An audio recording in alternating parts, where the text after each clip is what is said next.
کچھ لوگوں کا اعتراض ہے کہ ہم جشن عید میلاد النبی 11ویں شریف کیوں منائیں، جبکہ کسی صحابی یا امام نے یہ نہیں منائے، اور یہ حدیث پیش کرتے ہیں اللہ کے رسول نے فرمایا کہ وہ محدثات الامور فإن كل محدثۃ بدعۃ وكل بدعۃ ضلالہ، اور دین میں نئے امور نکالنے سے بچتے رہو کیونکہ ہر نئی چیز بدعت ہے اور ہر بدعت گمراہی ہے۔ دیکھیں مسئلہ یہ ہے کہ دین کی جو باتیں ہوتی ہیں، جو اصول ہوتے ہیں، اس کو سیکھنے کے لیے دین کے تمام اصول کو پیش نظر رکھنا پڑتا ہے۔ نبی کریم صلی اللہ تعالیٰ علیہ وسلم نے جو ارشاد فرمایا بالکل حق اور سچ فرمایا۔ حضور علیہ السلام کی ایک اور حدیث مبارکہ ہے، صحیح مسلم شریف کی حدیث مبارکہ ہے کہ من سن سنتا حسنتا فی الاسلام فلہ اجرها واجر من عمل بها، کہ جس نے اسلام کے اندر کوئی اچھا کام جاری کیا، ایجاد کیا، تو اس کے لیے اس کا اجر ہے، اور جتنے لوگ اس پر عمل کرتے رہیں گے ان کے لیے اس کا اجر موجود ہے۔ نبی کریم صلی اللہ تعالیٰ علیہ وآلہ وسلم نے بہت سارے امور نہیں کیے، لیکن صحابہ کرام علیہم رضوان نے وہ امور کیے، بعد کے لوگوں نے وہ امور کیے۔ میں مختصراً چند مثالیں آپ کے سامنے پیش کرنے کی کوشش کرتا ہوں، انشاءاللہ اگر ہدایت حاصل کرنے کا جذبہ ہوگا تو آپ کے سامنے بات کلیئر ہو جائے گی۔ قرآن پاک میں اللہ تبارک و تعالیٰ ارشاد فرماتا ہے الیوم اکملت لکم دینکم، کہ آج کے دن میں نے تمہارا دین تمہارے لیے مکمل کر دیا۔ لیکن اس کے باوجود ہم دیکھتے ہیں کہ بہت سارے وہ امور کہ جو نبی کریم صلی اللہ علیہ وسلم کے زمانے میں نہیں تھے، وہ صحابہ کرام علیہ رضوان کے زمانے میں ہوئے، جو صحابہ کے زمانے میں نہیں تھے وہ تابعین کے زمانے میں ہوئے، جو تابعین کے زمانے میں نہیں تھے وہ تابعین کے زمانے کے اندر ہوئے، اور ہر ایک اس کو قبول کرتا ہے۔ اصل بات یہ ہے، میں کچھ مثالیں دیتا ہوں لیکن پہلے بات سن لیں کہ الیوم اکملت لکم دینکم کا مطلب یہ ہے کہ ہم نے دین کے جو اصول ہیں، جو دین کے قواعد ہیں، دین کے جو قانون ہیں، دین کے جو ضوابط ہیں، دین کی جو کلیات ہیں، وہ تمہارے لیے مکمل کر دی ہیں۔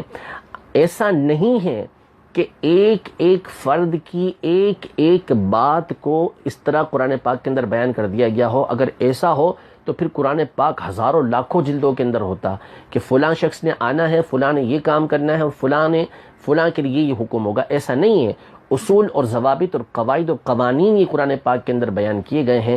نبی کریم صلی اللہ تعالیٰ علیہ وآلہ وسلم نے باقاعدہ تراویح کی جماعت نہیں کروائی، 3 سے 4 دن کروائی، اس کے بعد چھوڑ دی آپ نے۔ حضرت ابوبکر رضی اللہ تعالیٰ عنہ کے زمانے کے اندر نہیں ہوئی تراویح کی جماعت، پھر اس کے بعد حضرت عمر رضی اللہ تعالیٰ عنہ کے ابتدائی دور کے اندر تراویح کی جماعت نہیں ہوتی تھی۔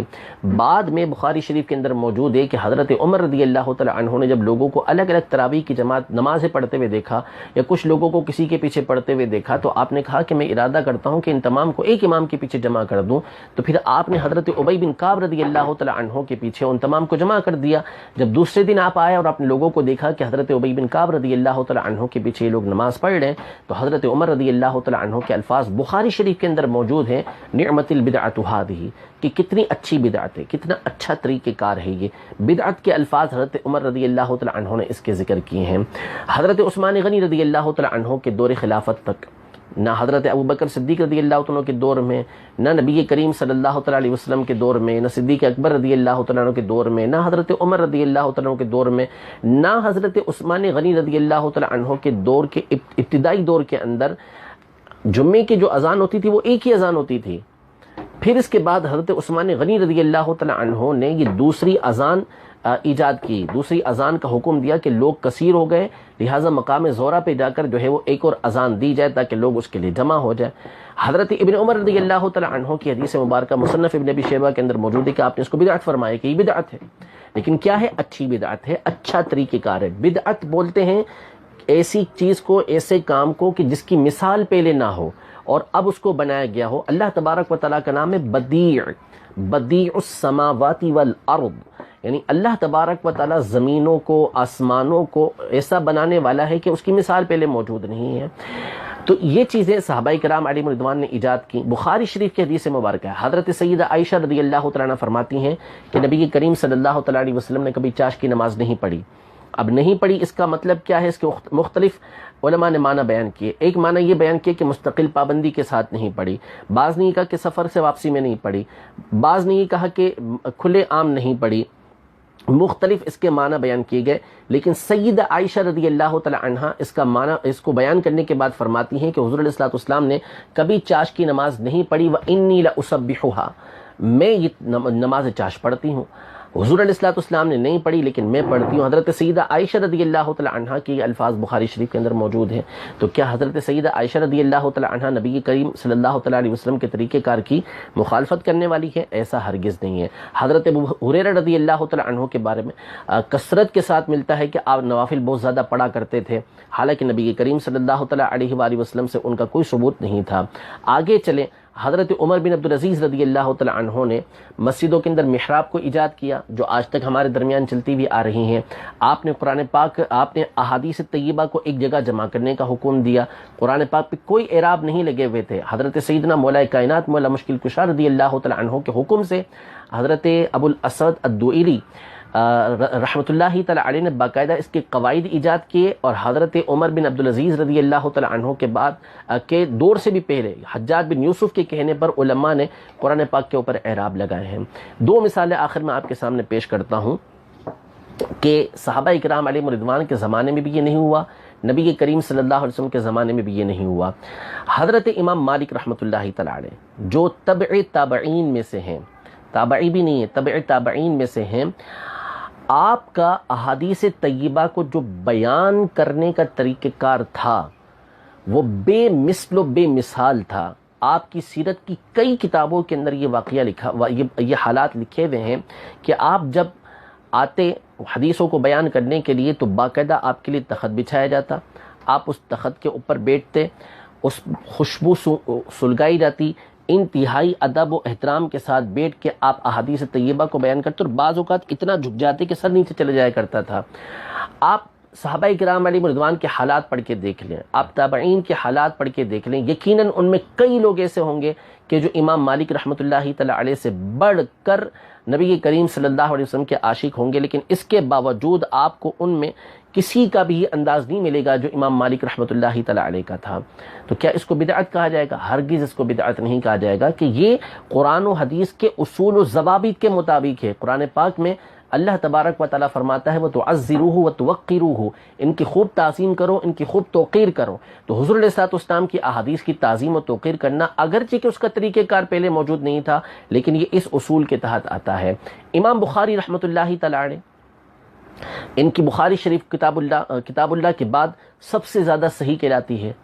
اس بخاری شریف کو لکھنے میں امام بخاری رحمۃ اللہ تعالی علیہ نے 16 سال لگائے۔ صحیح سند کے ساتھ یہ بات ثابت ہے کہ امام بخاری رحمۃ اللہ تعالی علیہ جب بخاری شریف کو لکھتے تو ہر حدیث سے پہلے غسل کرتے، 2 رکعت نفل پڑھتے، اللہ تعالیٰ سے استخارہ کرتے، پھر اس کے بعد اس حدیث کو نقل کیا کرتے تھے۔ 16 سال کے عرصے میں آپ نے بخاری شریف لکھی۔ ذرا بتائیے کہ کیا کسی صحابی رضی اللہ تعالی عنہ نے اس انداز میں احادیث طیبہ کو لکھا؟ کسی تابعی نے لکھا؟ کسی تبع تابعین نے لکھا؟ ہرگز ایسا آپ کو نہیں ملے گا۔ تو کیا اس کو بدعت کہا جائے گا؟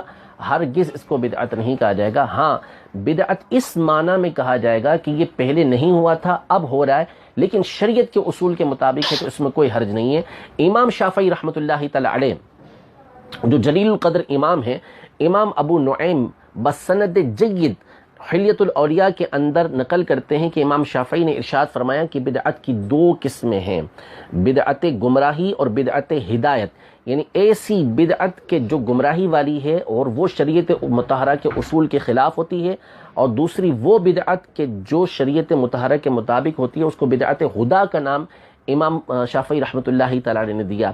امام نووی رحمۃ اللہ تعالی علیہ اپنی کتاب تہذیب الاسماء واللغات کے اندر نقل کرتے ہیں، اور امام اس بن عبد السلام رحمۃ اللہ تعالی علیہ کے حوالے سے نقل کرتے ہیں کہ بدعت کی 5 قسمیں ہیں، اور اس قسم کو کثیر علماء نے اپنی کتابوں کے اندر بیان کیا کہ بعض اوقات بدعت واجب ہوتی ہے، یعنی نیا کام واجب ہوتا ہے، جیسے قرآن و حدیث کو سیکھنے کے لیے صرف و نحو کے قواعد کو سیکھنا۔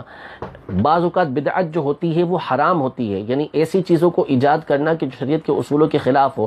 بعض اوقات مکروہ ہوتی ہے، بعض اوقات مستحب ہوتی ہے، بعض اوقات مباح ہوتی ہے۔ تو بدعت کی مختلف اقسام علماء نے یہ بیان فرمائی ہیں، جس کو ہر طبقہ فکر نے اپنی اپنی کتابوں کے اندر بیان کیا ہے۔ تو ہر کام ایسا نہیں ہوتا کہ ہر بدعت جو ہے وہ ایسی ہو کہ جو شریعت مطہرہ کے اصول کے مطابق ہونے کے باوجود شریعت مطہرہ کے اصول کے مطابق ہونے کے باوجود اس کو غلط کہا جائے، ایسا نہیں ہے، ایسا کہنا بالکل غلط بات ہے، اور یہ نبی کریم صلی اللہ علیہ وسلم کے اصول کے خلاف ہے۔